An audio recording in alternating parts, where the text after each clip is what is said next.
Welcome back बच्चों। स्वागत है आपका फिर से इजी लर्निंग की एक नई वीडियो में। इसमें आज हम सॉल्व करने वाले हैं 12th क्लास का इकोनॉमिक्स का पेपर। तो 12th के इकोनॉमिक्स सैम्पल पेपर के साथ शुरुआत करते हैं। जिसने भी अभी तक सब्सक्राइब नहीं किया है वो सब्सक्राइब कर दो, वीडियो को ज़्यादा से ज़्यादा शेयर करो, लाइक करो और कमेंट करो इस पर।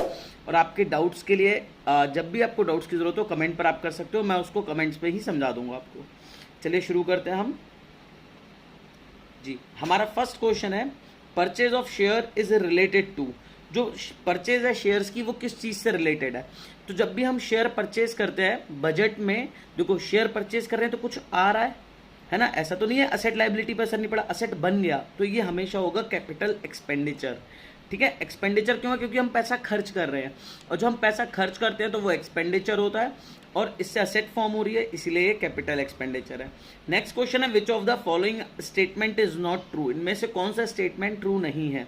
बोरोइंग फ्रॉम, देखिए एक चीज याद रखिएगा, जब भी हम बैलेंस ऑफ पेमेंट पढ़ेंगे तो बैलेंस ऑफ पेमेंट में ऑटोनॉमस आइटम्स में वो चीजें जो हम अपनी इच्छा से एक्सपोर्ट इंपोर्ट कर रहे हैं प्रॉफिट मोटिव से, वो ऑटोनॉमस है। जबकि ऐसी चीजें जो बैलेंस करने का काम करती हैं बीओपी को, वो अकोमोडेटिंग आइटम्स है। और अकोमोडेटिंग में सिर्फ दो चीजें आती हैं, एक है हमारा इन्वेस्टमेंट और दूसरी है बोरोइंग। तो क्वेश्चन को देखते हैं। बोरोइंग फ्रॉम एशियन डेवलपमेंट, ये अकोमोडेटिंग आइटम है, बिल्कुल ठीक है। Loans given to Sri Lanka by the government in an accommodating item, बिल्कुल ठीक है। बाइंग ऑफ मशीनरी, मशीनरी खरीदना ऑटोनॉमस आइटम है, तो यही स्टेटमेंट इनकरेक्ट। और क्वेश्चन ने भी हमसे यही पूछा कि इनमें से कौन सा स्टेटमेंट ट्रू नहीं है, तो हमारा आंसर हो जाएगा सी। नेक्स्ट क्वेश्चन की तरफ बढ़ते हैं। नेक्स्ट क्वेश्चन हमारा which of the following statement is false. इनमें से कौन सा स्टेटमेंट फॉल्स है। पहला, demand deposit are not legal tender. Demand deposit, देखो बेटा लीगल टेंडर क्या होता है।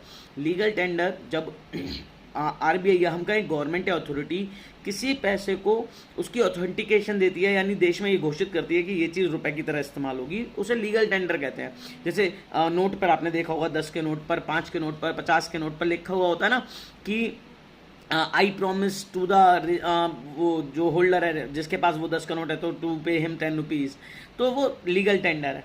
ठीक है, तो इसमें क्या होगा, लीगल टेंडर्स में करेंसी नोट्स और क्वाइंस दोनों लीगल टेंडर हैं। क्वाइंस लिमिटेड लीगल है क्योंकि 1000 रुपये तक ही उनका जो भी पेमेंट है मैं एक्सेप्ट कर सकता हूँ, 1000 से ज़्यादा हुआ मैं मना कर सकता हूँ।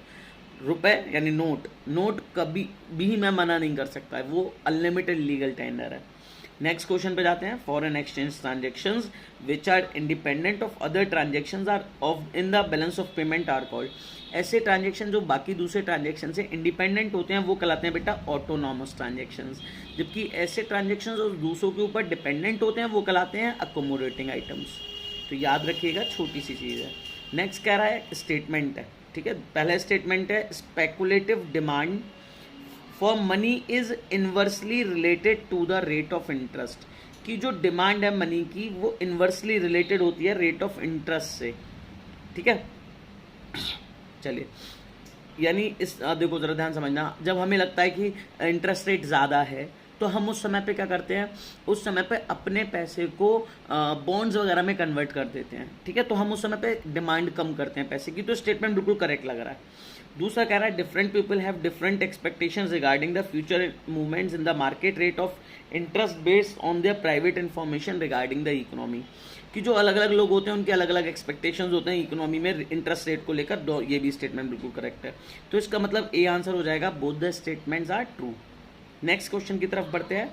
द गवर्नमेंट बजट डेफिसिट्स, देखो मैं आपको बताता हूँ, जब भी ऐसा कोई केस मिलेगा आपको तो आप इस तरीके के केस को सॉल्व करने के लिए सिंपल सी ट्रिक, पहले क्वेश्चन को सॉल्व करना शुरू करो, केस को मत पढ़ना, टाइम बचेगा। नॉलेज के बेसिस पे सॉल्व करने की कोशिश करते हैं। कह रहा है the result in a large dash the government decides to raise taxes and lower government expenditure. देखो बजट किस तरीके का हो तो सरकार टैक्स बढ़ाए और अपने खर्चों को कम कर दे, तो खर्चे कम कर रही है इसका मतलब बजट घाटे में चल रहा है, तो इसका आंसर हो जाएगा बजट डेफिसिट। ठीक है, तो ये आंसर बनेगा इसका। तो आसान ट्रिक से होगा ना, अब ना आप इतनी देर पढ़ते तो इतना टाइम वेस्ट होता, फिर नेक्स्ट वाले पे भी यही चीज़ लगाते हैं, नेक्स्ट वाले पे लगाते हैं। देखो हाँ, नेक्स्ट वाले में कह रहा है कि इनमें फॉरेन एक्सचेंज रेट सिस्टम किस तरीके का है। तो इस तरीके के क्वेश्चन को सॉल्व करने के लिए बेटा हमें करना ही पड़ेगा, इसे सॉल्व पढ़ना ही पड़ेगा। कह रहा है एक यूनाइटेड स्टेट डॉलर जो थी 0.78 पाउंड के बराबर था स्टर्लिंग के, जबकि अगले दिन वो 0.76 के बराबर हो गया और मार्केट डिमांड एंड सप्लाई इसको कंट्रोल कर रही है। तो इस तरीके के सिस्टम को बेटा हम कहते हैं फ्लेक्सिबल एक्सचेंज रेट सिस्टम। जबकि ऐसा सिस्टम जिसमें गवर्नमेंट फॉरेन एक्सचेंज के रेट को डिसाइड करती है उसको हम बोलते हैं बेटा फिक्स्ड एक्सचेंज रेट सिस्टम। और ऐसा सिस्टम जो फिक्स्ड और फ्लेक्सिबल दोनों का कंबाइंड मिक्सचर है, यानी मार्केट डिमांड के बेसिस पे रेट बढ़ भी सकते हैं, घट भी सकते हैं, लेकिन सरकार इंटरफेयर कर देगी या आरबीआई इंटरफेयर करेगी एक लिमिट से ज़्यादा जाने में या एक लिमिट से कम जाने से रोकने के लिए। तो ये सिस्टम कहलाता है मैनेज फ्लोटिंग। तो इसका आंसर हो जाएगा हमारा फ्लेक्सिबल। इनमें से कौन सा स्टेटमेंट करेक्ट है देखना है। स्टेटमेंट 1, फिनिश्ड गुड वर एक्सपोर्टेड। कॉलोनियल पीरियड में हमारे फिनिश्ड गुड एक्सपोर्ट होते थे, बिल्कुल गलत। India was a hub of raw material, ये बिल्कुल सही। तो स्टेटमेंट 2 ठीक है और पहला गलत है। क्यों? क्योंकि इंडिया रॉ मटेरियल एक्सपोर्ट किया करता था, ना कि फिनिश गुड। फिनिश गुड तो हम इंपोर्ट किया करते थे ब्रिटेन से। तो इसलिए इसका आंसर डी हो जाएगा। नेक्स्ट क्वेश्चन पे जाते हैं। इनमें से कौन सा स्टेटमेंट है जिसके अकॉर्डिंग बीओपी ट्रांजेक्शन्स में किसे रेसिडेंट मानेंगे? ठीक है, तो इस क्वेश्चन में गड़बड़ है, जरा ध्यान से देखते हैं गड़बड़ किस चीज़ की है। फर्म होगी फॉरेन मिलिट्री पर्सनल, ये हमारा रेसिडेंट नहीं होगा क्योंकि हमारे देश का व्यक्ति नहीं है। देखो रेसिडेंट किसे बोलते हैं? कोई व्यक्ति जो हमारे देश में रेसाइड कर रहा है और उसका सेंटर ऑफ इकोनॉमिक इंटरेस्ट भी हमारे देश में है, तो वो कहलाता है हमारे देश का रेसिडेंट। लेकिन कोई फॉरेन मिलिट्री पर्सनल है तो वो हमारा रेसिडेंट नहीं होगा। गवर्नमेंट एजेंसीज हो जाएंगी और इंडिविजुअल, ये तीनों हो सकते हैं। तो 1, 3 और 4 ऑप्शन होना चाहिए, जो कि ऑप्शन में नहीं दे रखा है। ठीक है, तो इसमें बस यही चीज़ की दिक्कत है। नेक्स्ट क्वेश्चन की तरफ बढ़ते हैं। नेक्स्ट क्वेश्चन हमारा, the primary deficit in a government budget will be zero. जो प्राइमरी डेफिसिट है वो जीरो कब होगा? तो बेटा प्राइमरी डेफिसिट की वैल्यू याद रखना, primary deficit equal to fiscal deficit minus interest payment. अगर प्राइमरी को जीरो कर दोगे तो fiscal deficit equal to interest payment आ जाएगा। सीधी सी बात है, ऐसा बजट जिसमें सरकार को लोन इसलिए लेना पड़ रहा है ताकि सरकार पिछले जो लोन लिए हुए हैं उसका इंटरेस्ट पे कर सके, वरना इस साल के बजट में कोई नुकसान नहीं था, जितना कमाया उतना ही खर्च करा। बस जो नुकसान हो रहा है, जो घाटे में जा रहा है, वो इसलिए घाटे में है क्योंकि लास्ट ईयर का हमें इंटरेस्ट पे करना पड़ गया था। ठीक है, तो याद रखिएगा एक ऐसा बजट जिसमें fiscal deficit is equal to interest payment. जैसे आप पीडी की वैल्यू जीरो करोगे तो ये माइनस का इंटरेस्ट इधर की तरफ आएगा, प्लस का इंटरेस्ट हो जाएगा और एफडी इक्वल टू इंटरेस्ट हो जाएगा। नेक्स्ट है एगमार्क। एगमार्क क्या है बेटा? एगमार्क एक संस्था है जो कि एग्रीकल्चर में जो भी प्रोड्यूस होने वाले प्रोडक्ट्स हैं उनकी क्वालिटी को मेजर करती है, क्वालिटी स्टैंडर्ड क्वालिटी को चेक करने का काम करती है। तो बी आंसर हो जाएगा। नेक्स्ट कह रहा है dash refers to adaptation of new technology. हम नई टेक्नोलॉजी अपनाते हैं तो इसी को हम मॉडर्नाइजेशन कहते हैं। नेक्स्ट क्वेश्चन कह रहा है, स्टेटमेंट 1 है, casual labours are most vulnerable in society. Casual labour बहुत ज़्यादा वल्नरेबल होती है। वल्नरेबल मतलब होता है बेटा कि अगर ज़रा सा भी नेगेटिविटी आई या कोई भी थोड़ी दिक्कत आई तो इन सब पे सबसे ज़्यादा प्रभाव पड़ेगा। तो बिल्कुल सही स्टेटमेंट है। कैजुअल लेबर किसे बोलते हैं? ऐसी लेबर जिसे 180 डेज से कम काम मिलता है एक साल में, यानी जिन्हें रेगुलर काम नहीं मिलता। तो ये भी बिल्कुल सही बात है। Casual labour don't have a permanent earning facility and their earning varies a lot.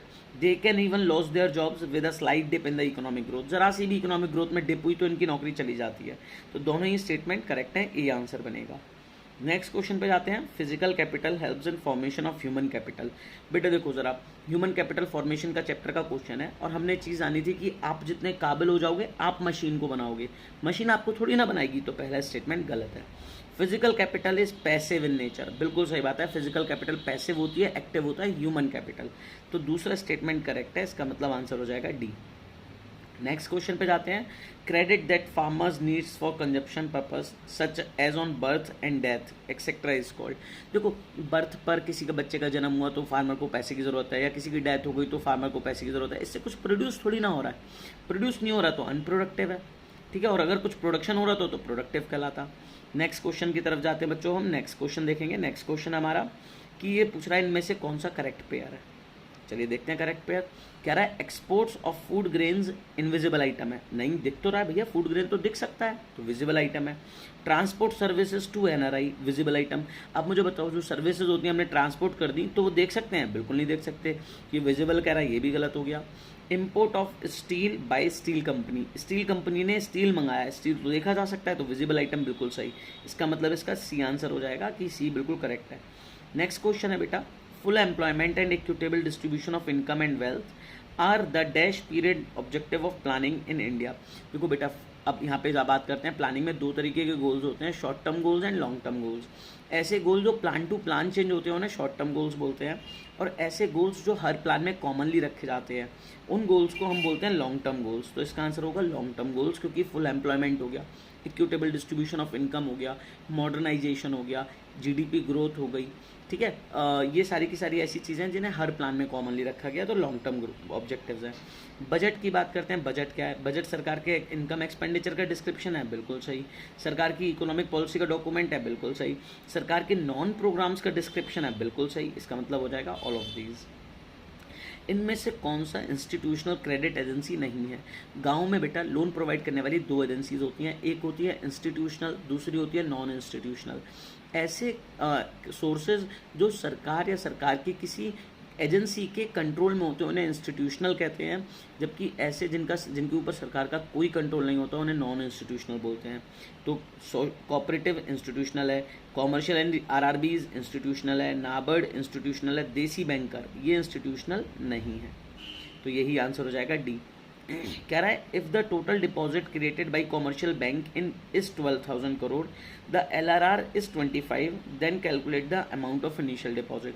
बेटा इस टॉपिक से क्वेश्चन बनने के चांसेस बहुत ज़्यादा हैं, और न्यूमेरिकली बेसिकली देखा जाए तो यही टॉपिक ऐसा है जो न्यूमेरिकल की वेटेज रखता है। आप समझना K = 1/LRR होता है। अगर मैं यहाँ से सॉल्व करूँगा तो K = 1/25, परसेंट हटाओ तो ऊपर 2 0 लगा दो, कट के आ गया 4 टाइम्स, यानी क्रेडिट 4 टाइम्स क्रिएट किया जा सकता है। तो मान के चलो इनिशियल डिपॉजिट x का था, तो इसका 4 टाइम करेंगे तो वो 12,000 के बराबर दे रखा है हमें, तो x की वैल्यू काट लो, 3000 आंसर आ जाएगा, 3000 करोड़ का। तो इस तरीके से अगर हम देखेंगे तो हमारा आंसर हो जाएगा बेटा 3000 करोड़, यानी ऑप्शन नंबर सी। याद रखिएगा फॉर्मूला K = 1/LRR। NCERT ने भी K = 1/CRR दे रखा है। अगर आपको बोर्ड्स में LRR CRR दोनों मिलता है आप LRR ही लगाइएगा। इंडिया की मिल्क प्रोडक्शन में कौन सी रैंक है? बच्चों मिल्क प्रोडक्शन की बात करते हैं तो फर्स्ट रैंक है। और मिल्क प्रोडक्शन को बढ़ाने के लिए जो प्रोग्राम शुरू किया गया था उसका नाम ज़रूर याद रखिएगा, ऑपरेशन फ्लड, ठीक है। जैसे वाइट रेवोल्यूशन दे रखा होगा ऑप्शन में, ऑपरेशन मिल्क दे रखा होगा, ऑपरेशन फ्लड दे रखा होगा, या फ्लड एग वो दे रखा होगा रेवोल्यूशन, तो आप ऑपरेशन फ्लड नाम है। नेक्स्ट क्वेश्चन की तरफ जाते हैं। स्टेटमेंट नंबर 1 कह रहा है Indian economy is marching ahead toward progress. बिल्कुल सही बात है कि हमारी इकोनॉमी लगातार बढ़ रही है। The contribution of agriculture in national income is declining but the contribution of industries and service sector is increasing continuously, it is an indicator of economic development of an economy। बिल्कुल सही कह रहा है कि जो कंट्रीब्यूशन है agriculture का वो कम होता जा रहा है, लेकिन इंडस्ट्रीज और सर्विस सेक्टर का बढ़ता जा रहा है। तो दोनों स्टेटमेंट करेक्ट है। 24th पे जाते हैं बेटा। 24th क्वेश्चन है कि इंडिया में जो ग्रीन रेवोल्यूशन है वो सक्सेसफुल रहा। अगर रीज़न पूछेगा तो रीज़न में याद रखिएगा पंजाब, हरियाणा, वेस्टर्न उत्तर प्रदेश या नीचे आंध्रा, तमिलनाडु, यहाँ सक्सेसफुल रहा। लेकिन किन क्रॉप्स पर रहा? वो मेनली थी वीट एंड राइस। चलिए बच्चों हमने सेक्शन नंबर ए कंप्लीट करा। सेक्शन नंबर ए के कंप्लीशन में हमें याद रखना है कि 24 क्वेश्चन में से कोई भी 20 करने से, ठीक है। मेरा काम है मैं आपको समझाऊंगा तो मैं सारे क्वेश्चन समझाऊंगा। जब आप बोर्ड में अटैम्प्ट कर रहे होगे तो आप याद रखिएगा कि आपको सिर्फ 20 क्वेश्चन अटैम्प्ट करने हैं। चलिए सेक्शन बी की तरफ जाते हैं। कह रहा है कि जो फॉलोइंग स्टेटमेंट्स हैं जिन्हें हमें रीड करना है असर्शन रीजनिंग के बेसिस पर। असर्शन कह रहा है, ये क्वेश्चन में आप लोगों को डाउट्स बहुत होते हैं असर्शन रीजनिंग में, मैं आपको एक ट्रिक बताऊंगा, उसी को फॉलो करिएगा। और बच्चों फिर से जिस भी बच्चे ने अभी तक सब्सक्राइब नहीं किया है प्लीज़ चैनल को सब्सक्राइब करो, अपने दोस्तों को शेयर करो ताकि उनको भी बेनिफिट मिल सके। टर्म 1 की जो आपको डेट शीट मिली है, टर्म 1 की डेट शीट के अकॉर्डिंग खासतौर पर ऐसे बच्चे जिनके पास मैथ्स है उनको साथ में PHE लग गई अगले नेक्स्ट डे, हिंदी जिनके पास में उनको भी नेक्स्ट डे हिंदी का पेपर मिल गया है ना। तो इस तरीके से थोड़े से कॉम्प्लिकेशंस हैं, सबकी प्रिपरेशन हो सके इसलिए ध्यान रखिएगा। आप वीडियो को जितना शेयर कर सकते हो उतना शेयर कीजिएगा। देखते हैं नेक्स्ट। असर्शन है exports of goods and services from India to US would remain outflow of. देखो बेटा जब हम कोई भी चीज़ एक्सपोर्ट करते हैं तो उससे डॉलर आता है तो इनफ्लो करता है, यानी असर्शन गलत है। अब ऐसे क्वेश्चन की मैं आपको ट्रिक बताता हूँ। देखिए ऑप्शन के अकॉर्डिंग असर्शन गलत है तो सीधा सीधा आंसर डी बनेगा, क्योंकि डी ही एक अकेला ऑप्शन है जो कहता है कि असर्शन गलत है और रीजनिंग ट्रू है। देखिए किसी भी ऑप्शन में असर्शन गलत होगा तो वो डी आंसर जाएगा, किसी में भी कह रहा है रीजनिंग गलत है तो हमेशा सी जाएगा। दोनों सही हैं तभी कंफ्यूजन आता है ए और बी के बीच में। लेकिन असर्शन गलत तो हमेशा डी, रीजनिंग गलत तो हमेशा सी।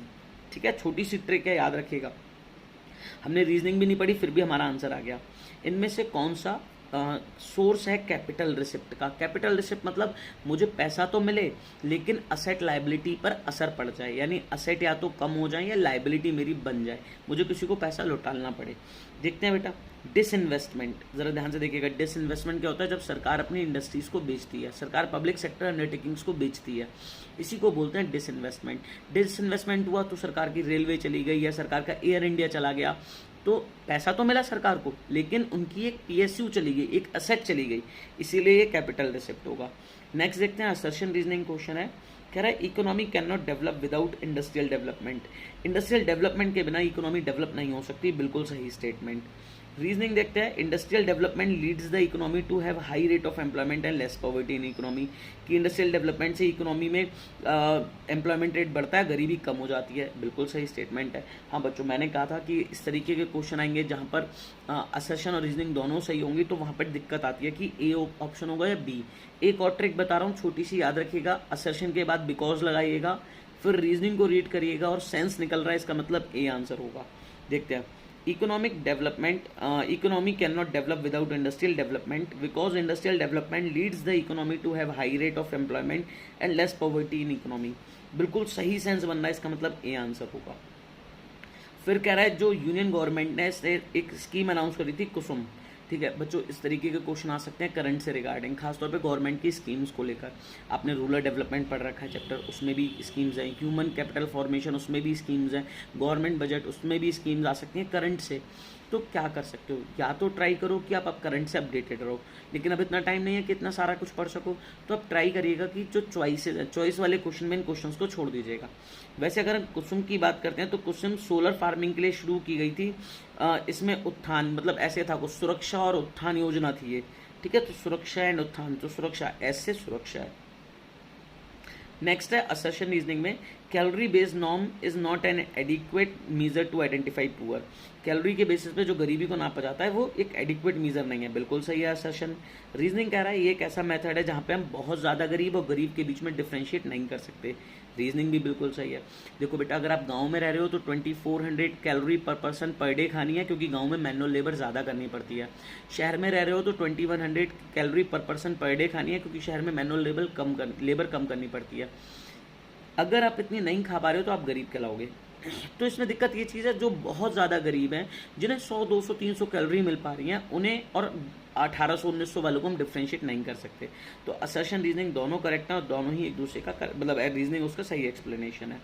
नेक्स्ट क्वेश्चन पे जाते हैं मैचिंग पर।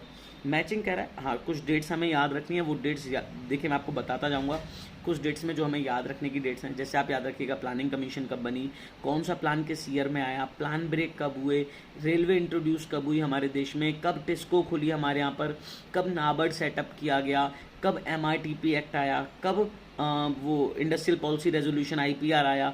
ये वाली जो डेट्स हैं ये बहुत इंपॉर्टेंट है, याद ज़रूर रखिएगा। जैसे रेलवे इंट्रोड्यूस हुई थी 1850 में, ठीक है, तो इसीलिए इसमें मैचिंग में गलत दे रखा है। 1853 में पहली ट्रेन चली थी मुंबई से थाने, ठीक है, तो ये इसका हमारा 1850 होना चाहिए था। चलिए फिर भी कोई बात नहीं, नियरेस्ट है 1853। फर्स्ट ऑफिशियल सेंसस 1881 में कराई गई, जबकि इनकम्प्लीट होती तो 1872 में होती। 1872 में फर्स्ट इनकम्प्लीट सेंसस हुई थी, कंप्लीट हुई 1881 में। जो ईयर ऑफ ग्रेट डिवाइड है, ईयर ऑफ ग्रेट डिवाइड 1921 कहलाता है, क्योंकि 1921 से पहले एक सेंसस में हमारी पॉपुलेशन कभी बढ़ रही थी तो कभी कम हो रही थी, लेकिन 1921 के बाद से हमारी पॉपुलेशन कभी कम नहीं हुई, लगातार हमारी पॉपुलेशन सिर्फ बढ़ी। नेक्स्ट क्वेश्चन है TISCO, Tata iron and steel corporation 1907 में जमशेदपुर में खोली गई। तो मैचिंग के अकॉर्डिंग आप खुद से आंसर लगा लीजिएगा।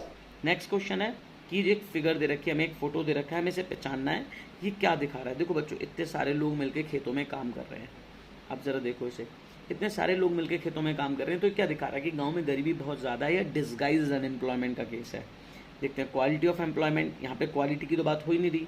लो क्वालिटी सेल्फ एम्प्लॉयमेंट, ये भी बात नहीं हो रही। Majority of agriculture labours are poor, ये बिल्कुल सही स्टेटमेंट है। मैनी पुअर, ये कच्चे घर में रह रहे हैं, ये तो कुछ दिखाया ही नहीं, तो आंसर हो जाएगा सी, कि बहुत सारे एग्रीकल्चर लेबर्स हैं वो बहुत ज़्यादा पुअर हैं। नेक्स्ट क्वेश्चन पे जाते हैं, असर्शन रीजनिंग पे फिर से।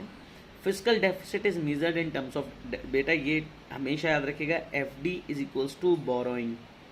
ये सीधी सी बात है, याद रखनी है 100%। ये संजीवनी बूटी है आपके बोर्ड्स के लिए, और ये क्वेश्चन बनेगा कहीं ना किसी और फॉर्म में पूछ लेगा। FD की वैल्यू बोरोइंग के बराबर होगी, याद रखिएगा, ठीक है। तो बिल्कुल सही है। External borrowing increase physical deficit, external borrowing है वो फिजिकल डेफिसिट को बढ़ा देती है। दोनों स्टेटमेंट सही है, लेकिन क्या करेक्ट एक्सप्लेनेशन है, बिकॉज लगा के देखते हैं।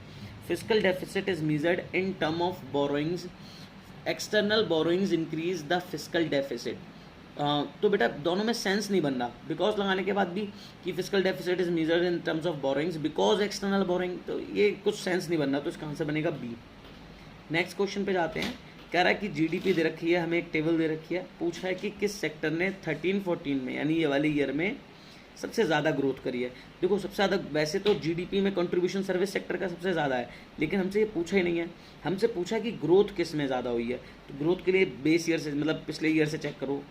ये एग्रीकल्चर सेक्टर बहुत बड़ा, इंडस्ट्री सेक्टर में 1.4 की ग्रोथ हुई, सर्विस सेक्टर में सिर्फ 0.3 की ग्रोथ हुई, तो सबसे ज़्यादा ग्रोथ किस में हुई है, एग्रीकल्चर सेक्टर में। ए आंसर आ जाएगा। नेक्स्ट क्वेश्चन कह रहा है कि ट्राइसेम वॉज लॉन्च्ड इन 1979।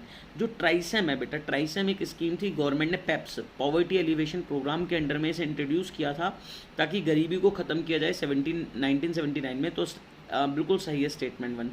दूसरा कह रहा है statement 2, TRYSEM is a programme made for employment of rural youth. बिल्कुल सही है, सेल्फ एम्प्लॉयमेंट के लिए शुरू की गई थी, तो दोनों स्टेटमेंट करेक्ट हैं, तो आंसर ए बनेगा। नेक्स्ट पे जाते हैं। Statement 1, under the colonial resign post and telegraph did develop. जब कॉलोनियल पीरियड था तो हमारे देश में टेलीग्राफ, पोस्ट, रेलवे सेटअप हुए थे, सब बिल्कुल सही बात है। ये लेकिन ये शुरू क्यों हुए थे, क्या इंडियंस के लिए किए गए थे? बिल्कुल नहीं, ये सब इसलिए शुरू किए गए थे ताकि अंग्रेजों को इसका फ़ायदा हो सके, ब्रिटिश एडमिनिस्ट्रेशन को मजबूत किया जाए। तो स्टेटमेंट 2 भी बिल्कुल सही है, इसलिए आंसर हो जाएगा both statements are true. Next question, dash were developed by the British Raj as a means to enlarge the size of the market. बेटा मार्केट के साइज़ को बढ़ाने के लिए ब्रिटिशर्स ने हमारे देश में रेलवे की शुरुआत करी ताकि हमारे देश से रॉ मटेरियल को आसानी से पोर्ट्स तक ले जाया जा सके और पोर्ट से फिनिश गुड को आसानी से मार्केट तक पहुंचाया जा सके। तो मार्केट एक्सपेंशन के लिए रेलवे शुरू किया गया। नेक्स्ट क्वेश्चन कह रहा है कि autonomous income items cause movements of goods and services across border. ठीक है, ऑटोनॉमस में गुड्स एंड सर्विसेज आती हैं, बिल्कुल सही। Accommodating items cause to clear the deficit और सरप्लस ऑफ द, बिल्कुल सही कि BOP अगर फायदे में होगा, सरप्लस में होगा तो इन्वेस्टमेंट किया रहेगा, घाटे में होगा तो बोरोइंग की जाएगी। असर्शन भी सही, रीजनिंग भी सही, लेकिन यहाँ ऑटोनॉमस आइटम की बात कर रहा है, यहाँ अकोमोडेटिंग की, दोनों सही एक्सप्लेनेशन नहीं है। इनमें से कौन सा रेवेन्यू रिसिप्ट है? ठीक है, रेवेन्यू रिसिप्ट मतलब होता है फ्री का पैसा आना सरकार के पास, जिसको सरकार लौटा लेगी नहीं, लाइबिलिटी नहीं क्रिएट हुई, जिससे सरकार की कोई असेट नहीं गई। देखो रिकवरी ऑफ लोन, अगर लोन आ गया, समझना मैंने किसी को पैसा दिया था, वो बदले में मुझे ब्याज दे रहा था, इंटरेस्ट दे रहा था, उसने मेरा लोन चुका दिया, अब मुझे इंटरेस्ट मिलेगा क्या? नहीं मिलेगा, यानी मेरा फ्री का पैसा नहीं हुआ, तो ए ही आंसर हो जाएगा, रेवेन्यू रिसिप्ट नहीं है। नेक्स्ट क्वेश्चन पे जाते हैं, assertion reasoning. Indian economy under British colonial rule remain fundamentally agrarian. हाँ, हमारी इंडियन इकोनॉमी अग्रेरियन थी, बिल्कुल सही। Agriculture productivity became low though in absolute terms the sector experience some growth due to expansion. ये भी बिल्कुल सही है, कह रहा है एग्रीकल्चर प्रोडक्टिविटी काफ़ी कम थी, लेकिन जो एरिया था वो थोड़ा बहुत बढ़ गया था। तो लेकिन क्या सही एक्सप्लेनेशन दे रहा है कि अग्रेरियन इकोनॉमी क्या इस वजह से थी? नहीं, सही एक्सप्लेनेशन नहीं दे रहा, इसलिए बी आंसर होगा। Next question, the land ceiling legislation face hurdles. जो लैंड सीलिंग थी जब हमारे देश में आज़ादी के बाद लगाई गई कि एक लिमिट से ज़्यादा ज़मीन होगी तो वो सरकार ले लेगी और लैंडलेस लेबर्स को दे देगी, इसमें कई दिक्कतें आई। बिल्कुल सही, क्यों दिक्कतें आई? क्योंकि बड़े बड़े ज़मींदार थे, वो क्या करते थे, कोर्ट में केस कर दिया करते थे, केस कई सालों चलते थे, जब तक केस चल रहा है तब तक ज़मींदार की ही उस पर ऑनरशिप रही। तो असर्शन भी सही है, रीजनिंग भी सही है और सही एक्सप्लेनेशन ही बता रहा है। ठीक है, नेक्स्ट क्वेश्चन पे जाते हैं असर्शन रीजनिंग के फिर से। Money is what money does. Money वो होता है जो मनी करता है, बिल्कुल सही स्टेटमेंट है। Because money facilitate exchange of goods and services, क्योंकि मनी गुड्स एंड सर्विसेज के एक्सचेंज के काम में आता है। रीजनिंग भी सही और सही एक्सप्लेनेशन है। नेक्स्ट क्वेश्चन 42 पर जाते हैं। अर्बन रूरल्स दे रखे हैं, अर्बन और रूरल वर्कर्स दे रखे हैं और पूछा है इनके बेसिस पे बताना है हमें परसेंटेज ऑफ सेल्फ एम्प्लॉयड। बेटा जब तक इसमें इंडेक्स नहीं होगी तब तक हम बता नहीं सकते, क्वेश्चन गलत है। नेक्स्ट कह रहा है केस है, एक छोटा सा केस है, ट्राई करेंगे बेटा बिना पढ़े सॉल्व करें। ठीक ठीक है, केस को बिना पढ़े ही सॉल्व करने का ट्राई करेंगे। कह रहा है which of the following was the reason for massive stagnation and continuous deterioration of agriculture sector. इनमें से कौन सा कारण है कि हमारा एग्रीकल्चर सेक्टर बहुत ही ज़्यादा पिछड़ा हुआ था। ज़मींदारी सिस्टम था, बिल्कुल सही। लैक ऑफ रिसोर्सेज थी, रिसोर्सेज की कमी थी, सही है। ज़बरदस्ती कॉमर्शलाइजेशन किया गया था, बिल्कुल सही है। तो इसका आंसर हो जाएगा ऑल ऑफ दीज। देखो हमने बिना केस पढ़े आंसर मारा, ठीक है। तब पॉसिबल होगा जब आप टाइम बचा पाओगे, जब आपको बेसिक नॉलेज होगी, तो कॉन्सेप्ट्स को बिल्कुल याद रखिएगा। फिर कह रहा है कि बैलेंस ऑफ ट्रेड की हमें find the value of BOT, balance of trade की वैल्यू निकालनी है। बैलेंस ऑफ ट्रेड का फॉर्मूला होता है BOT equal to export minus import, export minus import. तो एक्सपोर्ट है 650, इम्पोर्ट है 580, माइनस कर दो 70 करोड़ आंसर आ जाएगा, ठीक है। इस तरीके के क्वेश्चन याद रखेगा। अगर आपको क्वेश्चन समझ में आ रहे हैं तो प्लीज़ चैनल को सब्सक्राइब करें, वीडियो को लाइक करें और अपने दोस्तों के साथ शेयर करें। जो भी डाउट्स हो, जिस भी क्वेश्चन में लग रहा है, आप कमेंट में मुझसे पूछ सकते हैं। नेक्स्ट क्वेश्चन पे जाते हैं बच्चों हम। असर्शन रीजनिंग का क्वेश्चन है। क्वेश्चन कह रहा है high level of human capital implies not only high earning potential but also a change in the social and economic outlook. बिल्कुल सही। ह्यूमन कैपिटल का जितना ज़्यादा लेवल होगा, अर्निंग तो बढ़ेगी, सोशल और इकोनॉमिक आउटलुक भी चेंज होगा। बिल्कुल सही स्टेटमेंट है। रीजनिंग कह रही है बिकॉज ला के देखते हैं, because it transform the way of thinking, बिल्कुल सही। And allows an individual to make well inform and rational decision. तो दोनों बिल्कुल सही है और सही एक्सप्लेनेशन दे रहा है। नेक्स्ट है स्टेटमेंट दे रहा है 1, ऑटोनॉमस ट्रांजेक्शन को क्लासिफाई किया जाता है बीओपी आइटम्स के या अबव द लाइन आइटम्स के रूप में। बेटा जितने भी ऑटोनॉमस ट्रांजेक्शन हैं सब अबव द लाइन कराते हैं। स्टेटमेंट 1 बिल्कुल सही। ऑटोनॉमस ट्रांजेक्शन की वजह से बीओपी सरप्लस भी हो सकता है और डेफिसिट भी हो सकता है, बिल्कुल सही। दोनों स्टेटमेंट बिल्कुल करेक्ट है। ऑटोनॉमस सरप्लस वाले को भी बैलेंस कर देगा, डेफिसिट वाले को भी बैलेंस कर देगा। ऑटोनॉमस से कोई भी बीओपी सरप्लस भी हो सकता है अगर हमने एक्सपोर्ट ज़्यादा करा, और डेफिसिट भी हो सकता है अगर हमने इम्पोर्ट ज़्यादा करा। फिर कह रहा है जो सरकार का, ब्रिटिश गवर्नमेंट का मोटिव है डी इंडस्ट्रियलाइजेशन के लिए, वो क्या है? हमारे देश से रॉ मटेरियल को सस्ते रेट पे लेना, बिल्कुल सही स्टेटमेंट है। To sell British manufacture goods in Indian market at high price, British goods को हाई प्राइस में इंडियन मार्केट में बेचना, बिल्कुल सही है। Focus of development of agriculture, ये तो अंग्रेजों ने कभी सोचा ही नहीं था, बेचारे हमारा भला सोचेंगे। फिर कह रहा है to get finished products from India at cheap rate, हमारे यहाँ से फिनिश गुड, हमारी इंडस्ट्रीज तक तो बंद करा दी उनने, फिनिश गुड हमारे यहाँ बनेगा कैसे? तो ये भी गलत है, तो आंसर हो गया ए। सिर्फ both A and 1 and 2 correct है। फिर दे रखा है बेटा हमें इनमें से कौन सा वाला करेक्ट मैच नहीं है, करेक्ट मैच है, करेक्ट पेयर है, ठीक है। करेक्ट पेयर ढूंढना है। क्रॉनिक कौन होते हैं बेटा? क्रॉनिक गरीब वो गरीब होते हैं जो ऊपर नीचे झांकते रहते हैं, मतलब होते गरीब है बेचारे, कभी ऊपर कभी नीचे, कभी ऊपर कभी नीचे वाले, सॉरी वो चर्निंग है। क्रॉनिक मतलब पैदाइशी गरीब, जो गरीबी में रहे, हमेशा गरीब है, बहुत कम टाइम ऐसा होता है जिनके पास थोड़ा बहुत पैसा आता है, तो क्रॉनिक गरीब बिल्कुल सामने। चर्निंग पुअर वो जो गरीब है, कभी कभी पैसा आया तो ऊपर झांका है गरीबी रेखा के, फिर नीचे आ गया। ट्रांजिएंट पुअर या जिन्हें हम ओकेजनली पुअर कहते हैं, वो कौन होते हैं? जो होते अमीर है लेकिन बैड लक की वजह से गरीब हो गए, तो बाकी सारे गलत दे रखे हैं सामने। और नॉन पुअर के बारे में कह रहा है वो होते हैं जो कभी गरीब ही नहीं हुए, तो ये भी गलत दे रखा है, तो सिर्फ इसका ए आंसर होगा। नेक्स्ट बेटा इसमें भी हमें 24 में 20 करने थे, तो आप अपने डिफिकल्टी लेवल के हिसाब से अपने क्वेश्चंस को चुन सकते हो। अब सी सेक्शन में हमें केस बेस को पढ़ना ही पड़ेगा, केस बेस पढ़ना बहुत ज़्यादा ज़रूरी होता है, बिना केस बेस पढ़े हम नहीं कर सकते। और मैं आपको यही ट्राई करूँगा, मैं आपको दे रहा हूँ वीडियो में, आपको दिखा रहा हूँ, आप लोग ट्राई करिएगा, स्क्रीनशॉट्स लीजिए, पढ़ने का ट्राई करिए। नहीं समझ में आते आप मुझसे वीडियो में मेरे से कमेंट में पूछिए कि क्वेश्चन का आंसर क्या होगा, मैं आपको फिर नेक्स्ट वीडियो में आपको इसके बचे हुए सेक्शन सी का आपको एक्सप्लेनेशन समझाऊंगा, ठीक है। मैं आपको वीडियो में पहले दिखा देता हूँ, आप स्क्रीनशॉट ले लीजिए पूरे सैम्पल पेपर के। 60 क्वेश्चंस मैंने आपको दिखा दिए हैं पूरे। चले इसके बाद मिलते हैं बच्चों आपसे